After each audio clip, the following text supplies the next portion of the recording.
Okay, we are live. Om Namo Bhagavate Vasudevaya. Om Namo Bhagavate Vasudevaya. Om Namo Bhagavate Vasudevaya. Canto 1, Chapter 2, Text 16. O twice born sages, by serving those devotees who are completely freed from all vice, great service is done. By such service, one gains affinity for hearing the message of Vasudeva. The conditioned life of a living being is caused by his revolting against the Lord. There are men called devas or godly living beings, and there are men called asuras or demons who are against the authority of the Supreme Lord. In the Bhagavad Gita, chapter 16 chapter, a vivid description of the asuras is given, in which it is said that the asuras are put into lower and lower states of ignorance, life after life, and so sink to the lower animal forms and have no information of the absolute truth, the personality of Godhead. The asuras are gradually rectified to God consciousness by the mercy of the Lord's liberated servitors in different countries according to the supreme will. Such devotees of God are very confidential associates of the Lord, and when they come to save human society from the dangers of goodness, they are known as the powerful incarnations of the Lord, as sons of the Lord, and as servants of the Lord, or as associates of the Lord. But none of them falsely claim to be God themselves. That is blasphemy declared by the asuras, and the demoniac followers of such asuras also accept pretenders as God or his incarnation. In the revealed scriptures, there is definite information of the incarnation of God. No one should be accepted as God or incarnation of God unless he is confirmed by the revealed scriptures. The servants of God are to be respected as the God by the devotees who actually want to go back to Godhead. Such servants of God are called Mahatmas or Tirthas, and they preach according to particular time and place. The servants of God urge people to become devotees of the Lord. When they never tolerate being called God. Sri Chaitanya Mahaprabhu was God himself, according to the indication of the revealed scriptures, but he played the part of a devotee. People who knew him to be God addressed him as God, but he used to block his ears with his hand and chant the name of Lord Vishnu. He strongly protested against being called God, although undoubtedly he was God himself. The Lord behaves so to warn us against unscrupulous men who take pleasure in being addressed as God.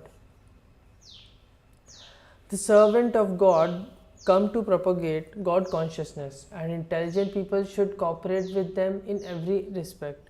By serving the servant of God, one can please God more than by directly serving the Lord. The Lord is more pleased when he sees that his servants are properly respected, because such servants risk everything for the service of the Lord and so are very dear to the Lord. The Lord declares in Bhagavad Gita 18.69 that no one is dearer to him than one who risks everything to preach his glory. By serving the servants of God, one gradually gets the quality of such servants, and thus one becomes qualified to hear the glories of the goodness. To hear about God is the first qualification of a devotee eligible for entering the kingdom of God.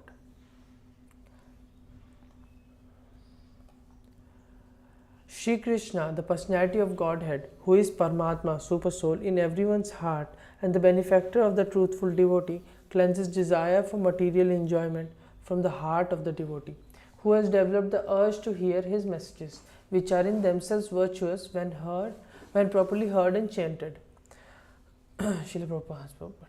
Messages of the personality of Godhead Shri Krishna are non-different from him. Whenever, therefore, offenseless hearing and glorification of the God are undertaken, it is to be understood that Lord Krishna is present there in the form of transcendental sound, which is as powerful as the Lord personally.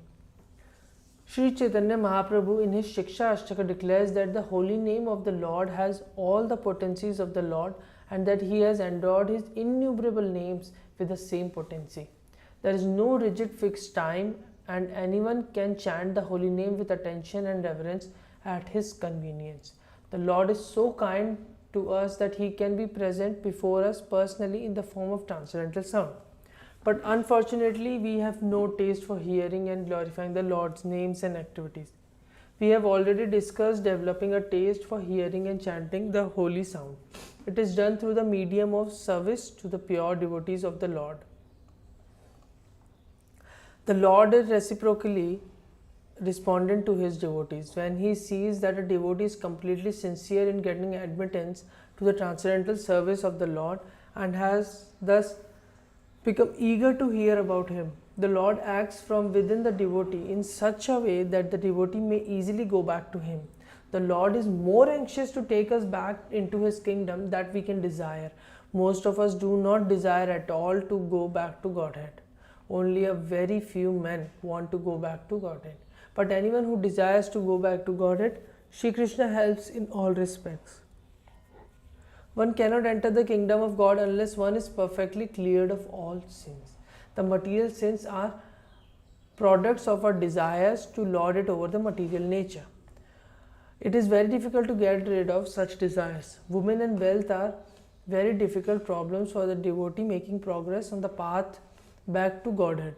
Many stalwarts in the devotional line fell victim to these allurements and thus retarded from the path of liberation. But when one is helped by the Lord himself, the whole process becomes as easy as anything by the divine grace of the Lord. To become restless in contact of women and wealth is not an astonishment, because every living being is associated with such things from remote time, practically immemorial, and it takes time to recover from this foreign nature. But if one is engaged in the hearing of glories of the Lord, gradually he realizes his real position.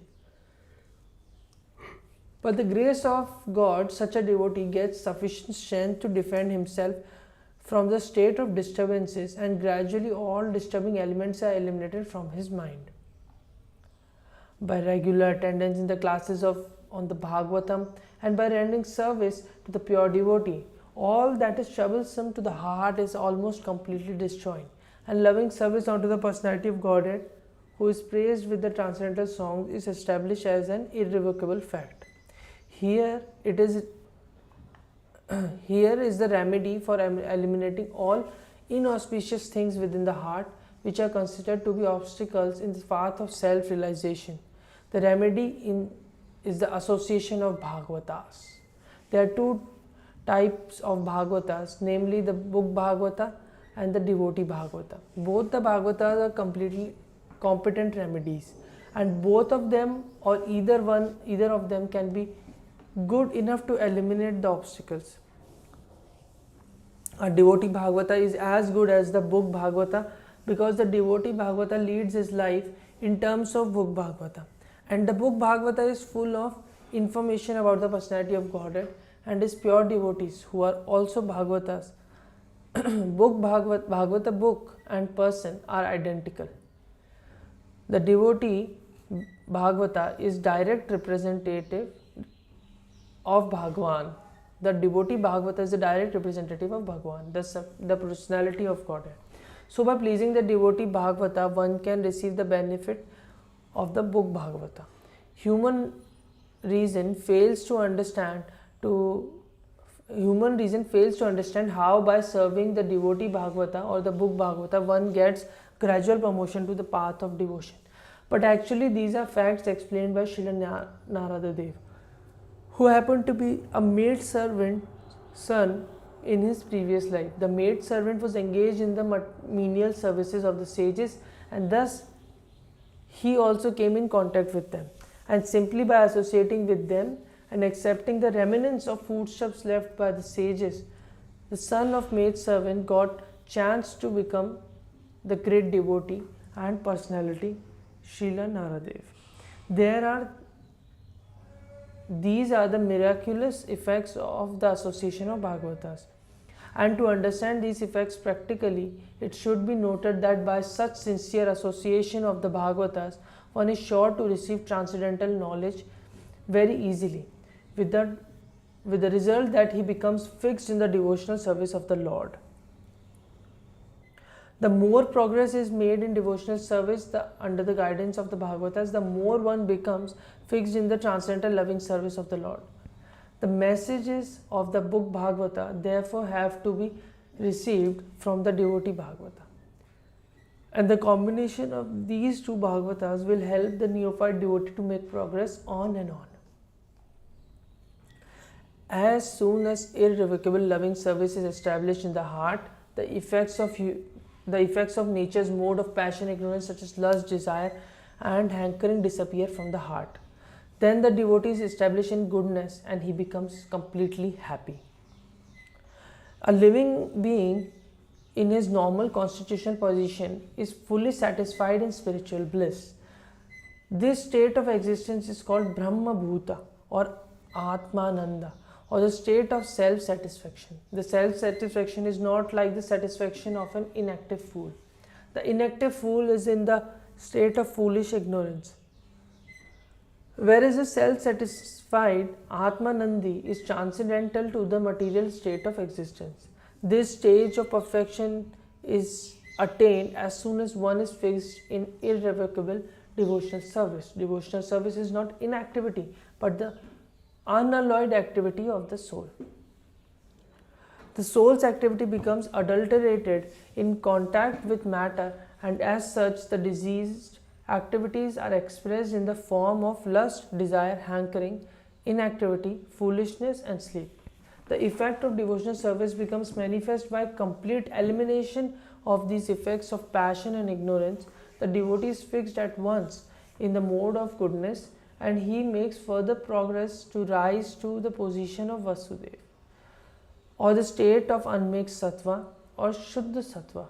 Only in this Shuddha sattva state can one always see Krishna face to face by dint of pure affection for the Lord.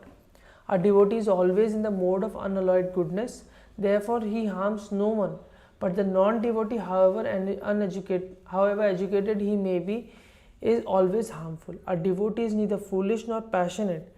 The harmful, foolish and passionate cannot be devotees of the Lord. However, they may advertise themselves as devotees by outward dress. A devotee is always qualified with all good qualities of the God. Quantitatively, such qualifications may be different, but qualitatively both the Lord and his devotees are one and the same. So would you like to take over? Text 20. Thus established in the mode of unalloyed goodness, the man whose mind has been enlivened by contact with devotional service to the Lord gains positive scientific knowledge of the personality of Godhead in the stage of liberation from all material association. Prabhupada's purport. In the Bhagavad Gita, chapter 7, verse 3, it is said that out of many thousands of ordinary men, one fortunate man endeavors for perfection in life. Mostly, men are conducted by the modes of passion and ignorance, and thus they are engaged always in lust, desire, hankerings, ignorance, and sleep. Out of many such man-like animals, there is actually a man who knows the responsibility of human life and thus tries to make life perfect by following the prescribed duties. And out of many thousands of such persons who have thus attained success in human life, one may know scientifically about the personality of Godhead Sri Krishna. In the same Bhagavad Gita, chapter 18, verse 55, it is also said that scientific knowledge of Sri Krishna is understood only by the process of devotional service or bhakti yoga. The very same thing is confirmed herein in the above words. No ordinary man, or even one who has attained success in human life, can know scientifically or perfectly the personality of Godhead. Perfection of human life is attained when one can understand that he is not the product of matter, but is in fact spirit. And as soon as one understands that he has nothing to do with matter, he at once seizes his material hankerings and becomes enlivened as a spiritual being.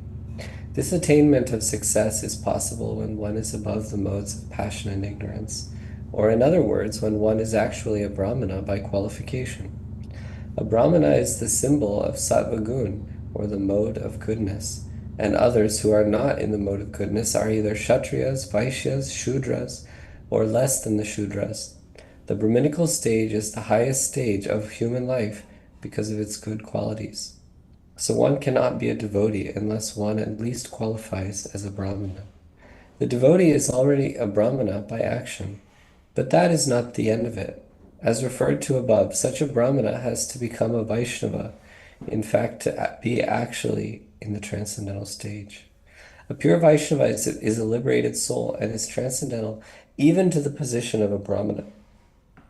In the material stage, even a Brahmana is also a conditioned soul because although in the Brahminical stage the conception of Brahman or transcendence is realized, scientific knowledge of the Supreme Lord is lacking. One has to surpass the Brahminical stage and reach the Vasudeva stage to understand the personality of Godhead Krishna.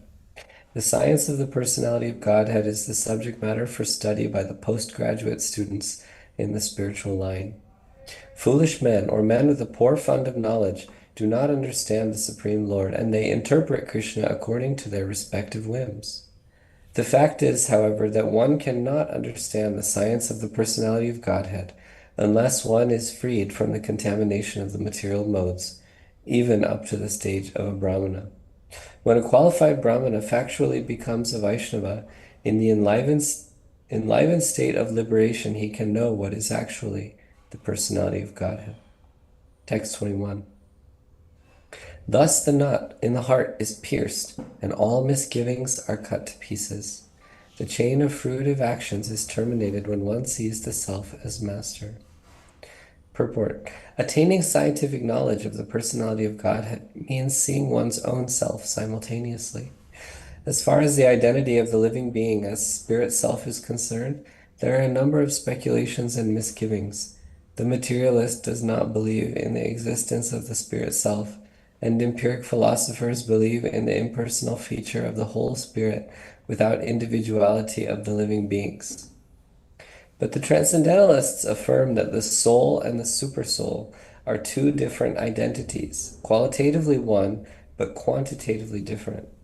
There are many other theories, but all these different speculations are at once cleared off as soon as Sri Krishna is realized in truth by the process of Bhakti Yoga. Sri Krishna is like the sun, and the materialistic speculations about the absolute truth are like the darkest midnight.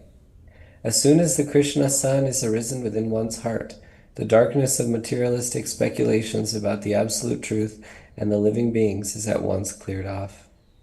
In the presence of the sun, the darkness cannot stand, and the relative truths that were hidden within the dense darkness of ignorance become clearly manifested by the mercy of Krishna, who is residing in everyone's heart as the Supersoul.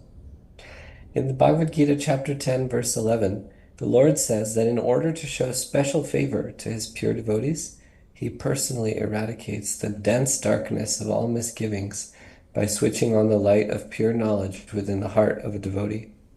Therefore, because of the personality of Godhead's taking charge of illuminating the heart of his devotee, certainly a devotee engaged in his service in transcendental love cannot remain in darkness. He comes to know everything of the absolute and the relative truths. The devotee cannot remain in darkness, and because a devotee is enlightened by the personality of Godhead, his knowledge is certainly perfect. This is not the case for those who speculate on the absolute truth by dint of their own limited power of approach.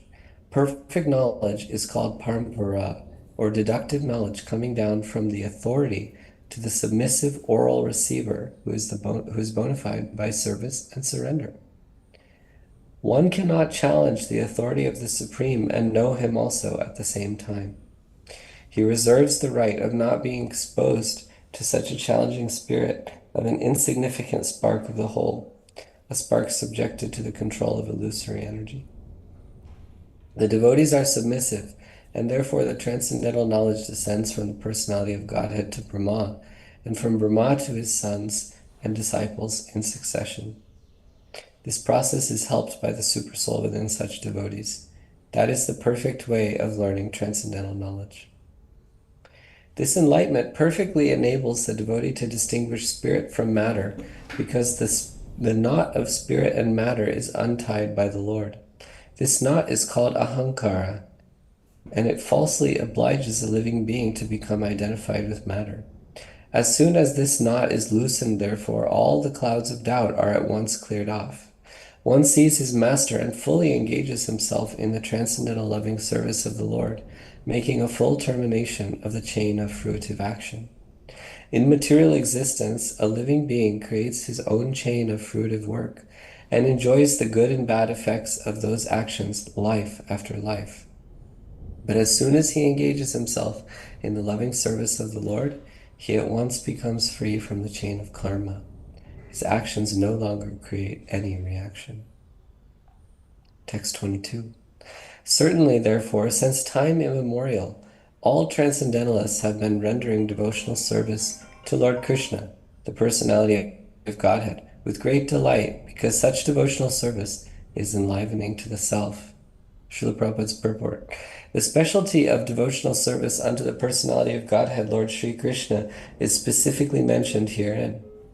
Lord Sri Krishna is the Svayam Rupa personality of Godhead, and all other forms of Godhead, beginning from Sri Baladev, Sankarsana, Vasudev, Aniruddha, Pradyumna, and Narayana, are extending to the Purusha avatars, Guna avatars, Lila avatars, Yuga avatars, and many other thousands of manifestations of the personality of Godhead, are Lord Sri Krishna's plenary portions and integrated parts.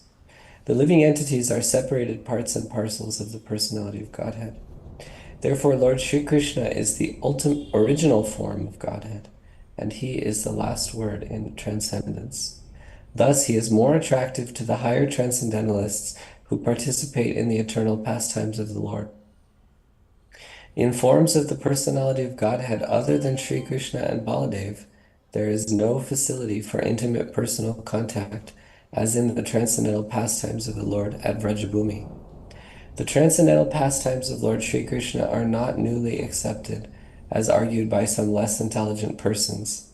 His pastimes are eternal, and are manifested in due course, once in a day of Brahmaji, as the sun rises on the eastern horizon at the end of every 24 hours.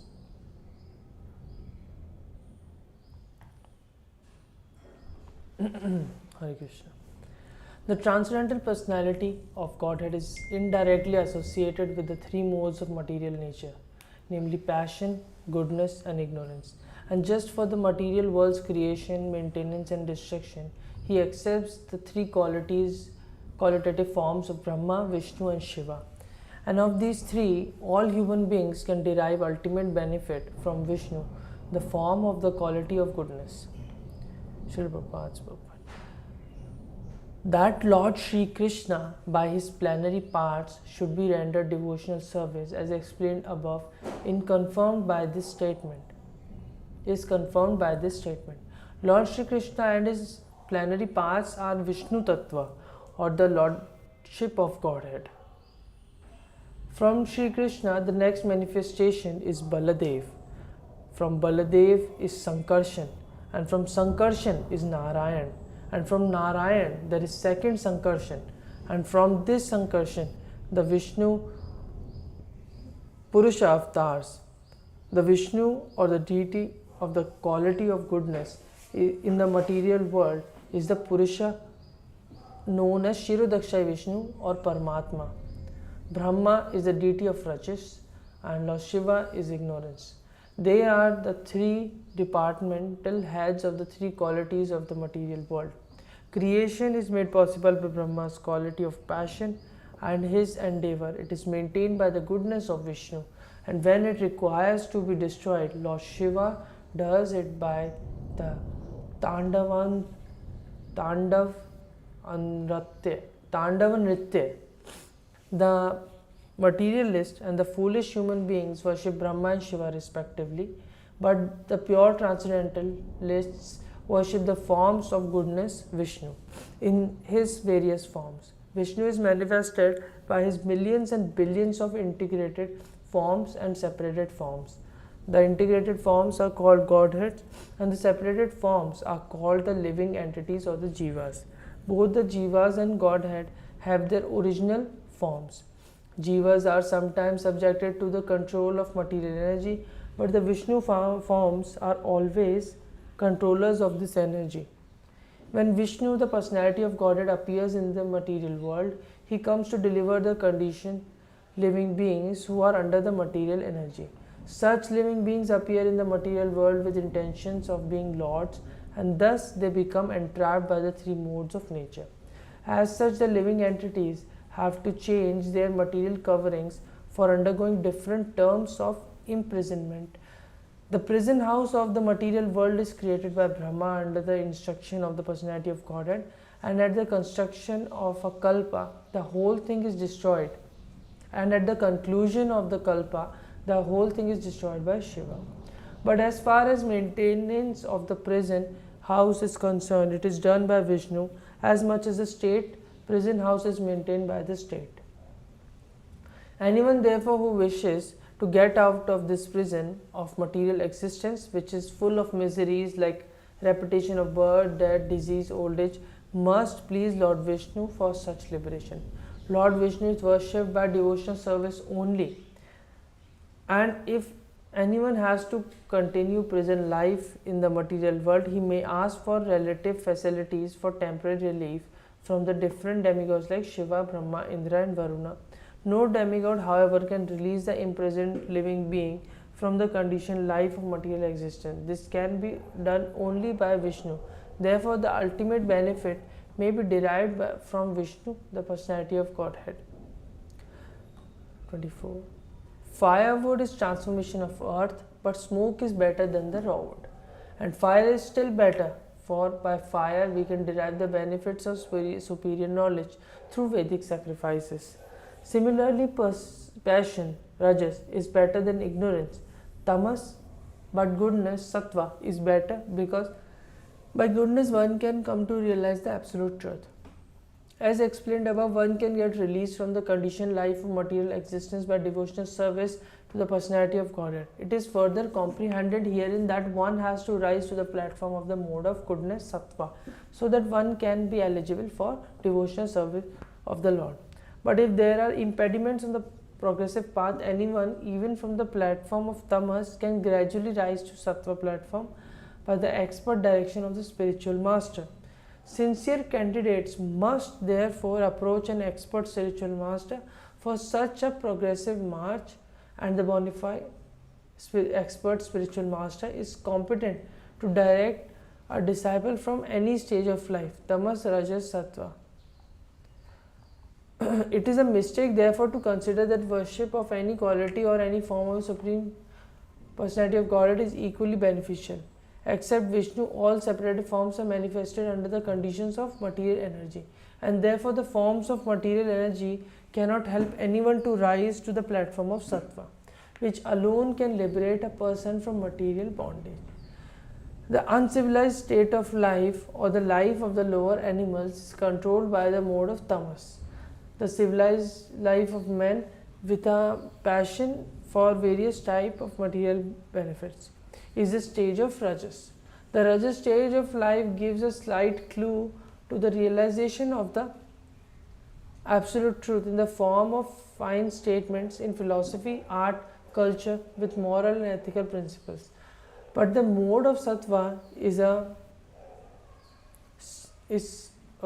still higher stage of material quality, which actually helps one realizing the absolute truth. In other words, there is a qualitative difference between the different kinds of worshipping methods as well as the respective results derived from the predominating deities, namely Brahma, Shiva and Hara.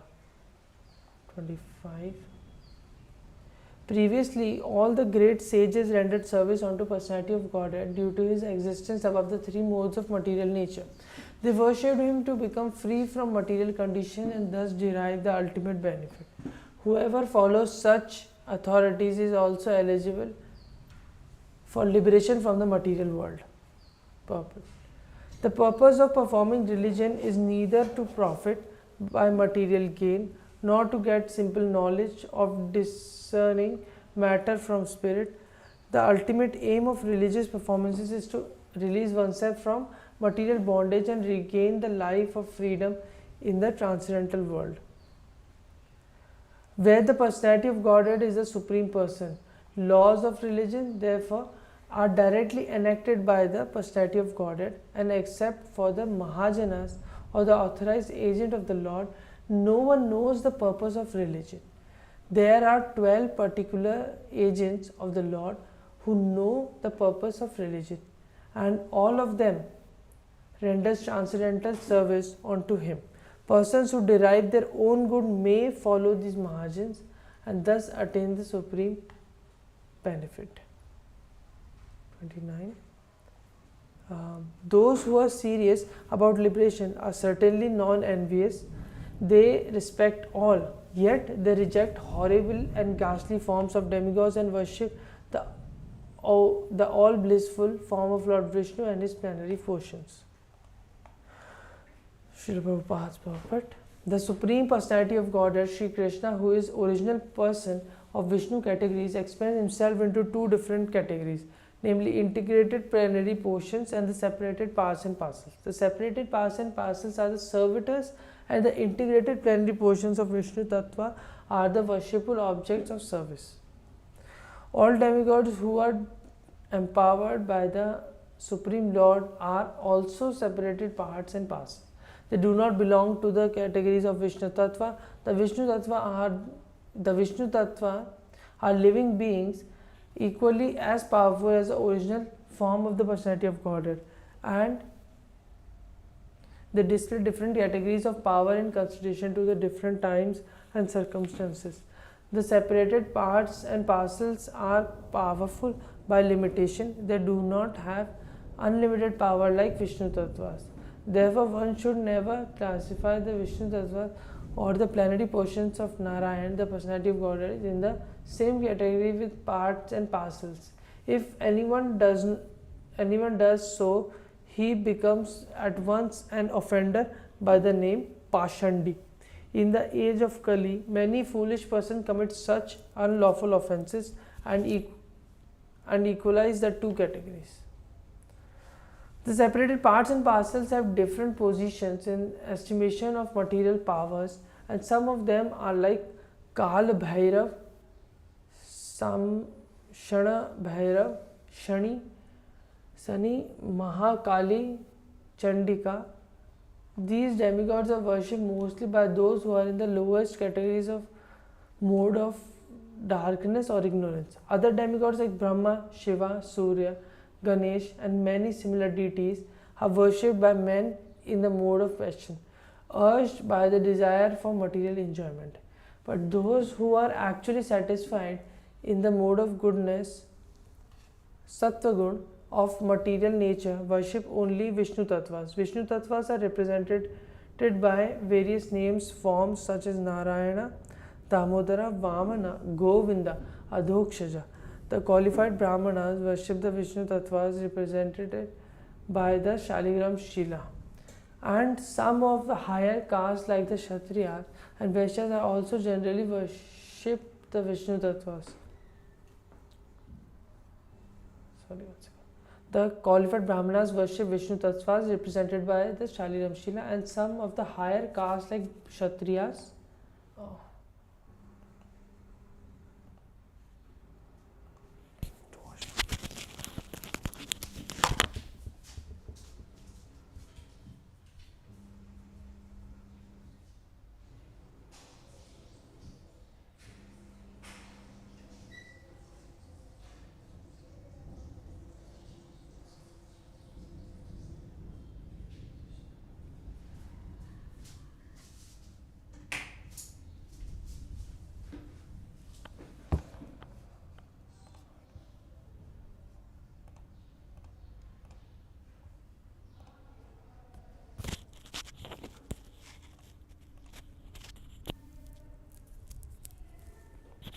Recording in progress.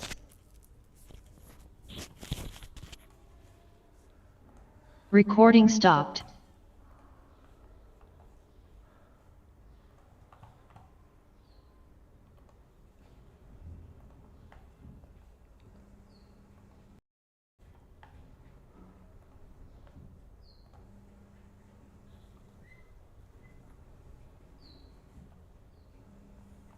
Hare Krishna Prabhu, can you see the screen? Yes. Okay. The qualified Brahmanas worship the different Vishnu Tattvas presented by Shaligram Shila, and some of the higher castes like Kshatriyas and Vaishyas also generally worship the Vishnu Tattvas. Highly qualified Brahmanas situated in the mode of goodness have no grudges against the worship of others. They have all respect for other demigods, even though they may look ghastly like Kal Bhairava or Mahakali. They know very well that these horrible features of the Supreme Lord are all different servitors of the Lord under different conditions. Yet they reject the worship of both horrible and attractive features of the demigods, and they concentrate only on the forms of Vishnu because they are serious about liberation and from material conditions.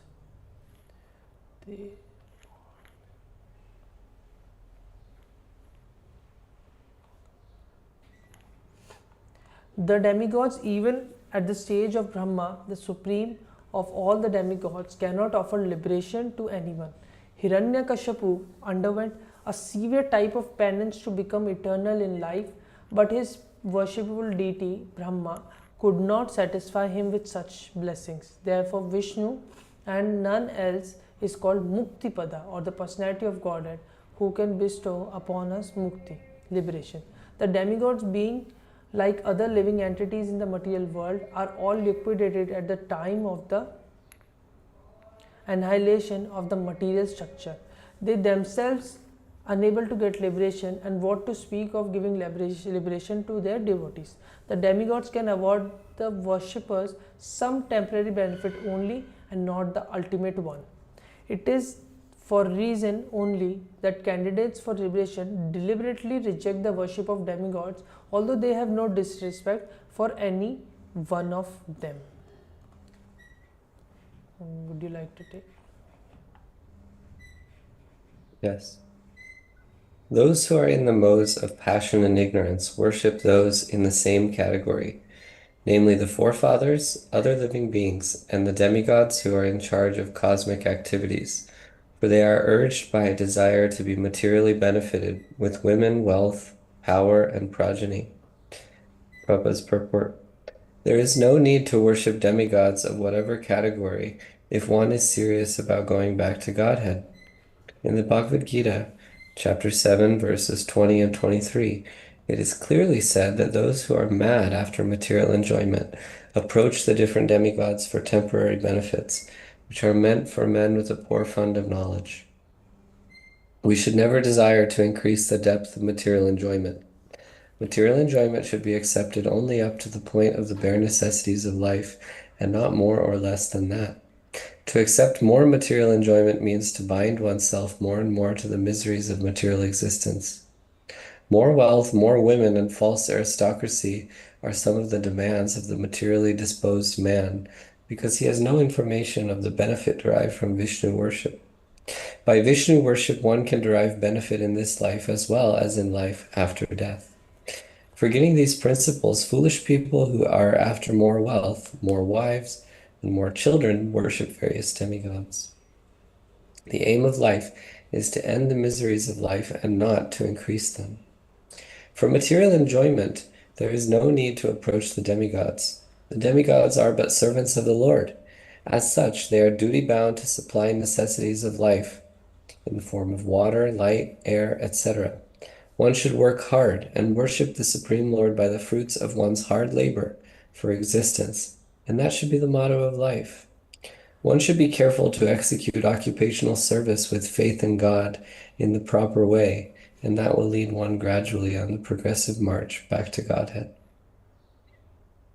Lord Sri Krishna, when he was personally present at Vrajadam, stopped the worship of the demigod Indra and advised the residents of Vraj to worship by their business and to have faith in God.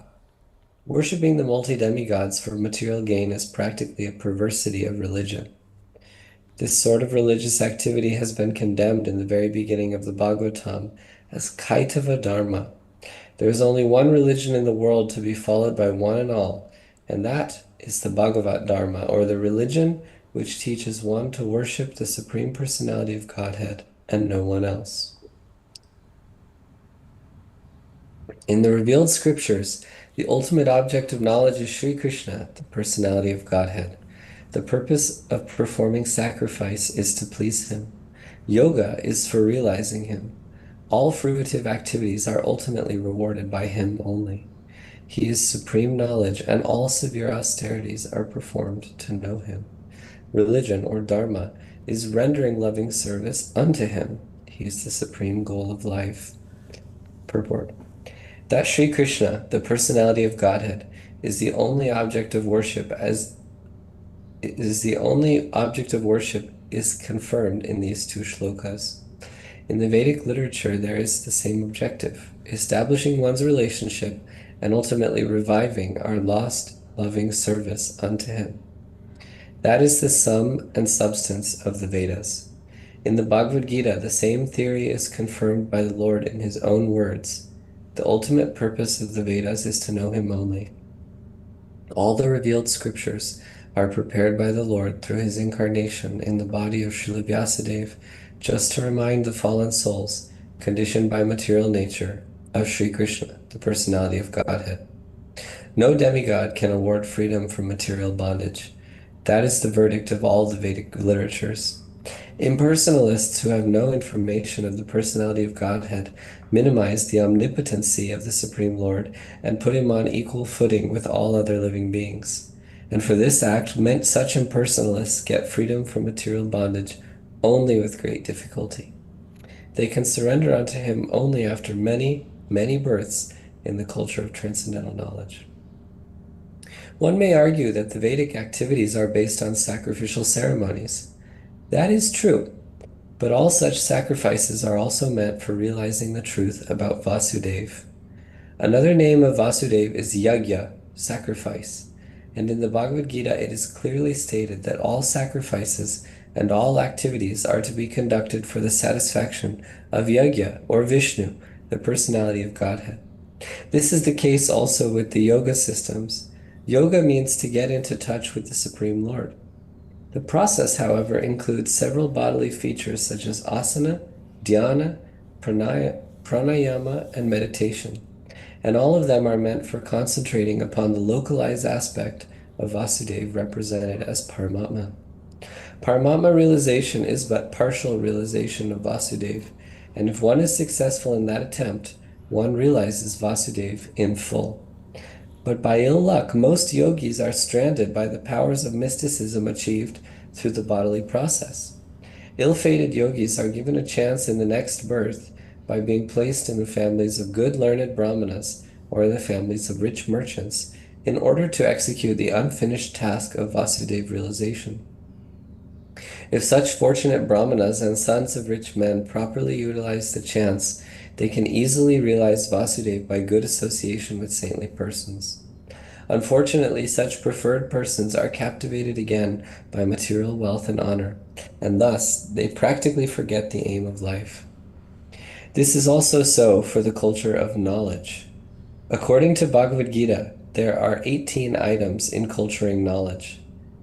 By such culture of knowledge, one becomes gradually prideless, devoid of vanity, non-violent, forbearing, simple, devoted to the great spiritual master, and self-controlled. By culture of knowledge, one becomes unattached to hearth and home and becomes conscious of the miseries due to birth, birth, old age, and disease. And all culture of knowledge culminates in devotional service to the Personality of Godhead, Vasudeva. Therefore, Vasudeva is the ultimate aim in culturing all different branches of knowledge. Culture of knowledge, leading one to the transcendental plane of meeting Vasudeva, is real knowledge. Physical knowledge, in its various branches, is condemned in the Bhagavad Gita as ajnana, or the opposite of real knowledge. The ultimate aim of physical knowledge is to satisfy the senses. which means prolongation of the term of material existence and thereby continuance of the threefold miseries. So prolonging the miserable life of material existence is nescience. But the same physical knowledge leading to the way of spiritual understanding helps one to end the miserable life of physical existence and to begin the life of spiritual existence on the plane of Vasudeva. The same applies to all kinds of austerities. Tapasya means voluntary acceptance of bodily pains to achieve some higher end of life. Ravana and Hiranyakashipu underwent a severe type of bodily torture to achieve the end of sense gratification. Sometimes modern politicians also undergo severe types of austerities to achieve some political end. This is not actually tapasya. One should accept voluntary bodily inconvenience for the sake of knowing Vasudeva, because that is the way of real austerities. Otherwise, all forms of austerities are classified as modes of passion and ignorance. Passion and ignorance cannot end the miseries of life. Only the mode of goodness can mitigate the threefold miseries of life. Vasudeva and Devaki, the so-called father and mother of Lord Krishna, underwent penances to get Vasudeva as their son. Lord Sri Krishna is the father of all living beings. Bhagavad Gita chapter 14, verse 4. Therefore, he is the original living being of all other living beings. He is the original eternal enjoyer amongst all other enjoyers. Therefore, no one can be his begetting father, as the ignorant may think. Lord Sri Krishna agreed to become the son of Vasudeva and Devaki upon being pleased with their severe austerities. Therefore, if any austerities have to be done, they must be done to achieve the end of knowledge, Vasudeva. Vasudeva is the original personality of Godhead, Lord Sri Krishna. As explained before, the original personality of Godhead expands himself by innumerable forms. Such expansion of forms is made possible by his various energies. His energies are also multifarious, and his internal energies are superior and external energies inferior in quality. They are explained in the Bhagavad Gita chapter 7 verses 4 to 6 as the para and apara prakritis. So his expansions of various forms which take place via the internal energies are superior forms, whereas the expansions which take place via the external energies are inferior forms. The living entities are also his expansions. The living entities who are expanded by his internal potency are eternally liberated persons, whereas those who are expanded in terms of the material energies are eternally conditioned souls. Therefore, all culture of knowledge, austerities, sacrifice, and activities should be aimed at changing the quality of the influence that is acting upon us. For the present, we are all being controlled by the external energy of the Lord. And just to change the quality of the influence, we must endeavor to cultivate spiritual energy. In the Bhagavad Gita, it is said that those who are Mahatmas, or those whose minds have been so broadened as to be engaged in the service of Lord Krishna, are under the influence of the internal potency. And the effect is that such broad-minded living beings are constantly engaged in the service of the Lord without deviation. That should be the aim of life. And that is the verdict of all the Vedic literatures. No one should bother himself with fruitive activities or dry speculation about transcendental knowledge. Everyone should at once engage himself in the transcendental loving service of the Lord. Nor should one worship different demigods who work as different hands of the Lord for creation, maintenance, or destruction of the material world. There are innumerable powerful demigods who look over the external management of the material world. They are all different assisting hands of Lord Vasudeva. Even Lord Shiva and Lord Brahma are included in the list of demigods, but Lord Vishnu or Vasudeva is always transcendently situated. Even though he accepts the quality of goodness of the material world, he is still transcendental to all the material modes. The following example will clear that matter more explicitly. In the prison house, there are the prisoners and the managers of the prison house. Both the managers and the prisoners are bound by the laws of the king.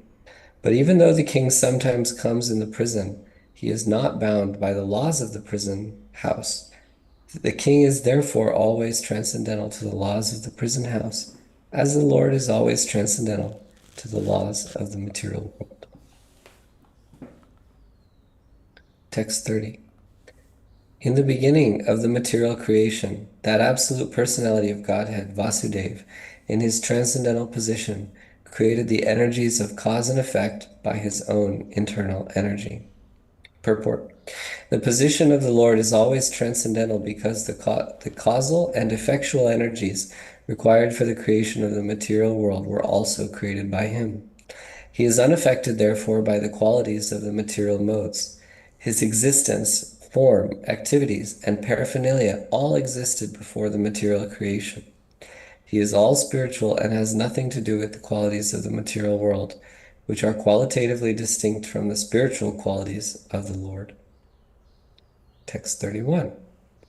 After creating the material substance, the Lord Vasudeva expands himself and enters into it. And although he is within the material modes of nature and appears to be one of the created beings, he is always fully enlightened in his transcendental position. Prabhupada's purport. The living entities are separated parts and parcels of the Lord, and the conditioned living entities who are unfit for the spiritual kingdom are strewn within the material world to enjoy matter to the fullest extent.